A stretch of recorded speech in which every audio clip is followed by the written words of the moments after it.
Emboss. As far as I'm concerned, emboss is a funky extrude, in my opinion. It's very similar to extrude in many ways. So how do you create an emboss? Well, first of all, you need two key ingredients. You need a sketch and you need a body. And if you go up to here on the create, you will see a little button here that says emboss, and it clearly says in the instructions raises or recesses the sketch program. So let's do an emboss and see what happens. So the first thing that it comes up with, it says sketch profiles. Now, this is one of the few times that Fusion has actually put the words correctly, because it's profiles. You can select a circle, you can select a square. You can see you can select multiple profiles, but you cannot select a line. So unlike extrude, where extrude has thin extrude, there isn't a thin emboss. Now, I think there could be, but there's obviously not enough demand for it. So maybe that's why they haven't put it in. So let's just do the circle. So we've selected our sketch profiles. Then it asks you to select the face. So if we select the face, we can select that face and then we click OK. Now what that's done, as you can see, very much like an extrude, it's extruded a circle 2 mil away from that face. So let's go back and let's edit that feature. And let's see what other buttons and different bits and pieces we've got on here. So the first thing we've got is tangent chain. Now, because this is a square box, I'm not going to show it on this one, but I will be showing it in a minute. Now we've got depth there at 2 millimeters. So that's the depth that's going to come out by. So if I put -2 millimeters, it's going to do the equivalent of a cut, or in Autodesk Fusion speak, that's known as deboss. And you can see these buttons down the bottom here. We've got a deboss button and an emboss button. Now, fundamentally, if I click the emboss, all it does is changes the depth to 2 millimeters. And if I go to the deboss, it basically puts a negative measurement in there. The other cool thing there, you've got horizontal distance, vertical distance, and rotational angle. So let's have a look at those. And also at any stage, you can deselect a face, you can deselect a profile, and you can start again. So let's click the square box and let's select, let's say, this face, because we don't have to use a face that's perpendicular or parallel to where your sketch is. So in fact, we can even do it on the top. It's no problem there. But logically, what you would normally do, and this is an area that we haven't quite covered yet, you would normally create a sketch slightly away from the face that you want to emboss onto. Now that's creating an offset plane. So when we have a look at this from side on, the sketch is over here, and I've created what's known as an offset plane. We're not going to go into that here, but we will be going into it at a later stage. So best practice is always to create an offset plane that is in front of the object that you want to emboss onto, but it is not necessary. You can do it from anywhere. So let's just take off that so that we don't confuse ourselves. And sorry, Rush, you're in the way. So if we go there to the front and we select this, no, that face. Now, one of the things you'll notice is that there doesn't emboss on the actual face. It's slightly off. Well, that's obvious, because if you have a look at it face on, you can see that it's slightly off. But you have here manipulators, as you do in lots of Fusion commands. So we can drag that across. That goes a bit weird because it disappears, but then once you let go of the mouse, it comes back again. And then you can drag it up as well. Now those are reflected in these horizontal, vertical, and rotational angles. So you can change them that way. So we could put that one back to 0. Or we could put that one back to -40. That'll put it back where it was. Now we have the rotational angle. I've looked into this, and some people say it's dependent on how you have your X, Y, and Z orientated. It could be a Mac thing because I run a Mac, but when I do rotational angle, that's fine. If I do 45 degrees, that will rotate that 45 degrees. All good so far. But let's say I want it a little bit back from there. So I grab the manipulator and I turn it this way, and bizarrely the box goes the other way. Now, my heart of hearts tells me that Fusion have made a bit of a mistake here and they don't want to rectify it, or we are all using our X, Y, and Z the wrong way around. So that's the manipulators and the rotational angles. So at the moment you're looking at it and you're going, yeah, that's brilliant. It's an emboss. I'm really impressed, but I can do all of that with an extrude. You can, but the great thing about emboss is it's known as a true wrap. Okay, so if we just get rid of that one, make sure my sketch is back up again, and let's bring a chamfer box. Now, again, we haven't discussed chamfers yet, but just suffices to say that this box has a chamfer, which just means the corners are a little bit rounded off. So if we do the same, if we create and then we emboss, so if we select the profile, so let's select that circle again, and then let's select the faces. Now, what I want basically is this front face here. So I want it to emboss onto that front face, and then I click OK. Now that's a bit weird, isn't it?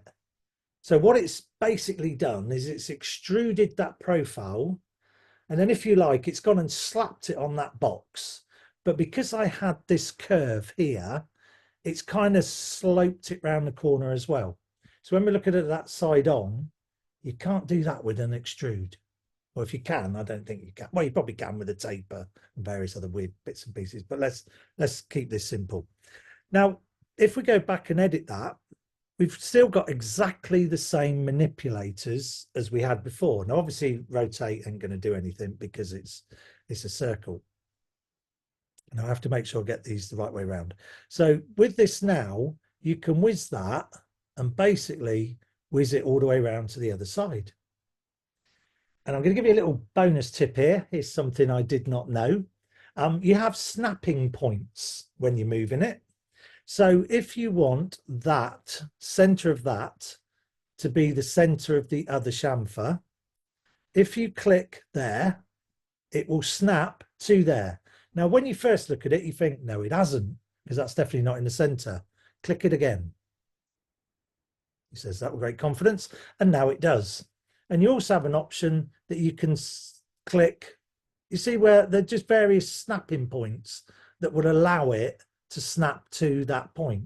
And if you keep clicking it, eventually you run out of movements on the snap. So you can take it down to there. And then if you click that again, wherever it's disappeared to, it's not going to do it because I'm demonstrating. So that's down to there. So let's put it up to there. Now, why is it doing that? Why is it sloping around the corners? Well, that's where we go back to the tangent chain. Now, what I'm going to do is I'm going to zoom into here. And what I want you to do is I want you to watch what happens when I flick tangent chain on and off. Okay, so I'm going to tick it off there, and hopefully you will notice that. And then I'm going to tick it again. Okay,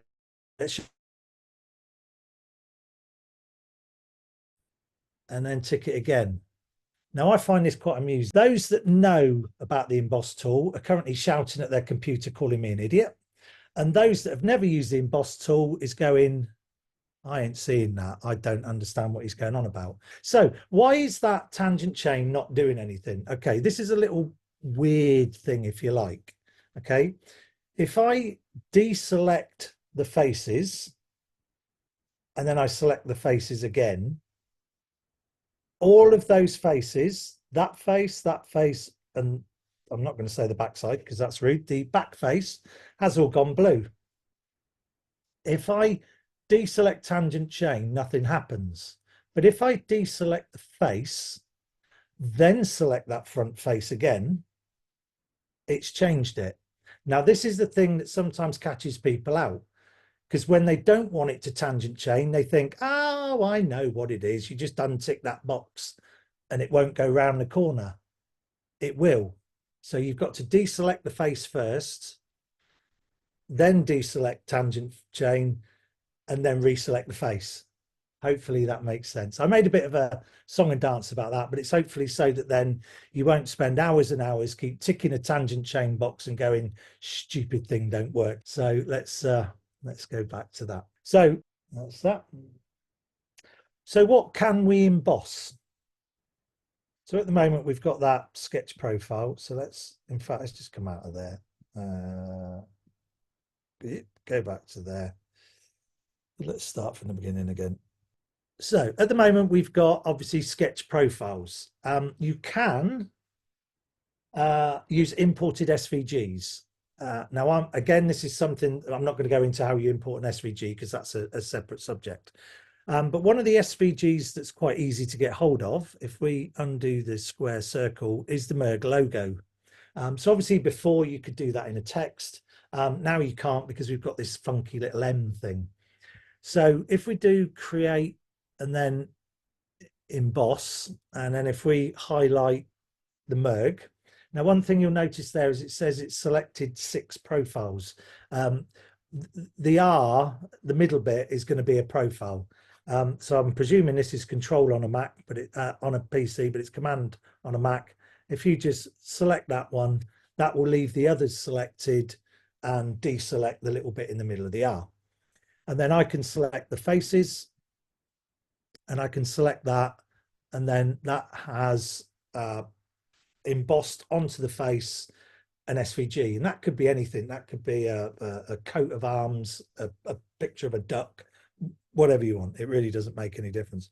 But to be honest, the most popular use of the emboss command is text.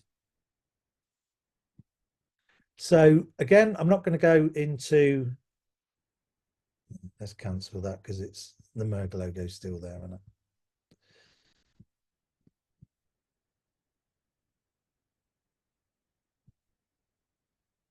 Okay, the most popular use for emboss is text. But again, we're not going to go into text because Russ is going to cover that later, but this is text. This is something you can just type in.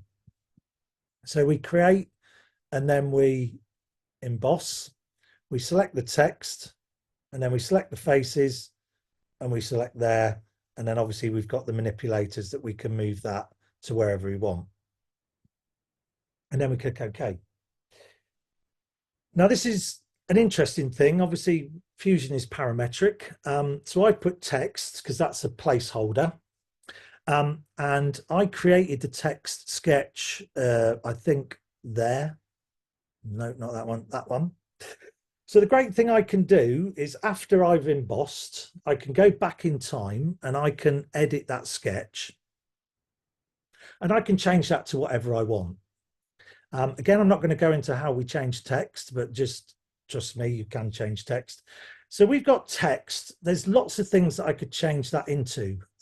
So I could change that into, oops, let's do a capitals. We could change that into SEX TENT. So we could do sextant. That's a very nice word, isn't it? And then when you click OK, and then you finish that sketch, crazy. Look at that.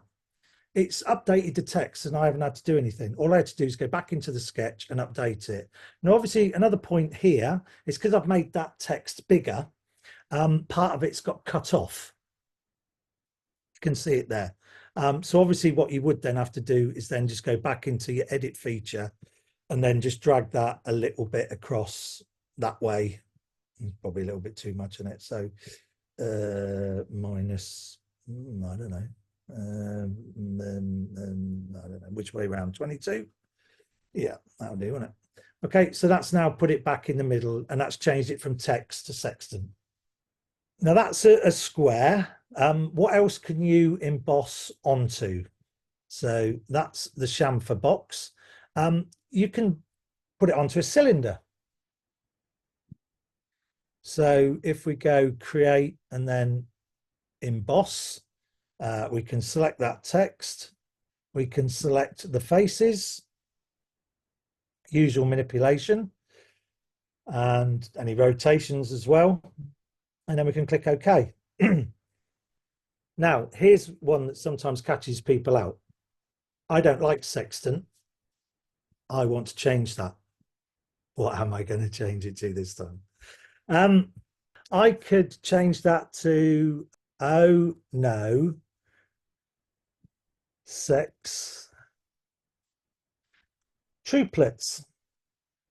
I don't know how you spell it, but let's just say, oh no, sex triplets. I can imagine that's one of those kind of things that you would say if they said, congratulations, Mr. Whatever your name is, you have sex triplets. I think the first thing I'd go is, oh no. Oh no, I'd do, oh no, not sex triplets. I think that's what I would say. So let's click OK. And then let's finish the sketch. Now we got my favorite thing that I don't like, and that's my yellow warnings, and everybody ignores these yellow warnings. But if we actually look, I changed that to, oh no, not sex triplets, and it's left it as sextant. Now that's a very, very simple thing. Whenever you're doing embossing of text, if it's too big to go round the circle, it won't try it. It will just say no, and it will spew it out, and it will use cached geometry to put whatever you add back in there. So the thing that this could catch you out is you could put somebody's name in there and you could put a dot at the end of it, and that could just be that one dot too many, and it could change it back to the other person's name. You could print it off and send somebody the wrong gift present. So what you could do, obviously, on there, we could go back into that sketch and we could edit that sketch, and we could make that text smaller. So we could make the text smaller, or we could make obviously the cylinder bigger, and then we could finish that sketch, and fingers crossed, we lose the warning and we get around the little cylinder, oh no, not sex triplets. So let's change that back to text, because that's just a placeholder. And let's put that back to 20 mil. So we're back to where we were. That's okay. So that's brought that back, and that's brought that to there. So now up to, if you watch a lot of videos, which I've done just recently, which is sad really, you never used to be able to do spheres and toruses, pure and simply because they're round, and it needed fundamentally a cylinder or whatever. But anyway, they've changed it now, and you can do it. So many of the videos you'll watch tell you can't do it, and you actually can. So that's the cylinder. So let's go for the torus. Let's create, emboss. We do the text. We select the faces, and we select that face, and it has put it on there. Now it has put it a bit weird because obviously the text is quite low. I don't know, can I drag the text? Probably not. Let's not try it because it would probably go Pete Tong. But you have got the manipulator here, so we can manipulate it up and then click OK, and that will put the text at the top. Now there is a technical problem with doing toruses. If I go back to editing that one, so if I edit that feature, if I drag that, let's say I want it on the inside of that torus, okay, can't do it. Can't technically do it on the top of it either. So once you keep pulling that up, it will just keep jumping back. It will go to pretty much towards the top. And the thing that I've sort of worked out that it does is, as long as it can see all of it from the front profile or whatever profile you're on, it will allow you to keep moving it up.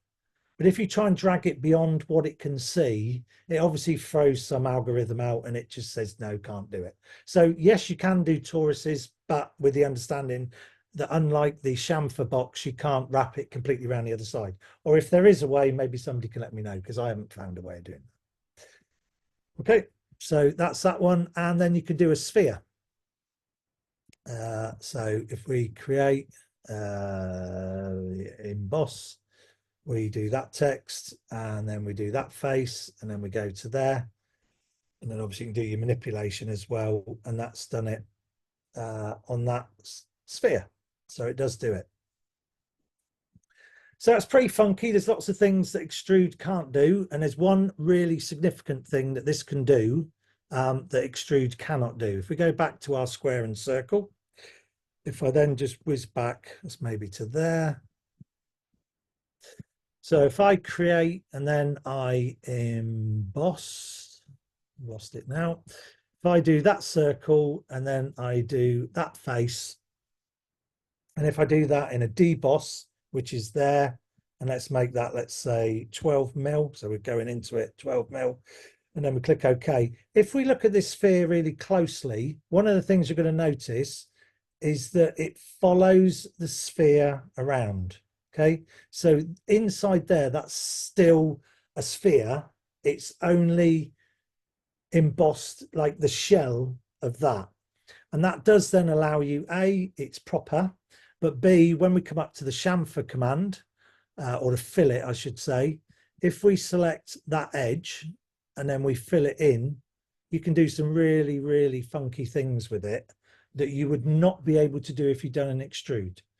Try it, you'll find you can't.